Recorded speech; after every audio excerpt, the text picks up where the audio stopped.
ఈరోజు వేమన పద్యం.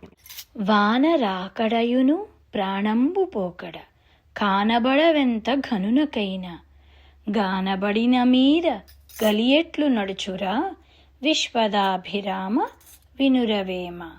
దీని అర్థం ఏంటంటే, వాన ఎప్పుడు పడుతుందో, ప్రాణం ఎప్పుడు పోతుందో ఎంత గొప్పవాడికైనా ముందుగా అస్సలు తెలియదు.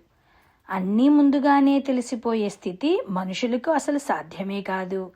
భూత భవిష్యత్ వర్తమానం అన్నీ స్పష్టంగా తెలిసినవాడు ఒక్క దేవుడే. కలియుగ స్వభావమే ఒక అనిశ్చితి, అంటే ఏదీ స్థిరంగా ఉండదు. అలాంటి ఈ యుగంలో ప్రతి విషయం ముందుగానే తెలిసిపోతే ఆ మనిషి దేవుడే అవుతాడు. అందుకే మనం మన పరిమితులను గ్రహించి, అంటే మనకి పరిస్థితులు కొంతవరకు మాత్రమే మన అధీనంలో ఉంటాయని విషయాలు గ్రహించి వినయంతో భక్తితో జీవించాలి అని వేమన గారు మనకి చెప్తున్నారు.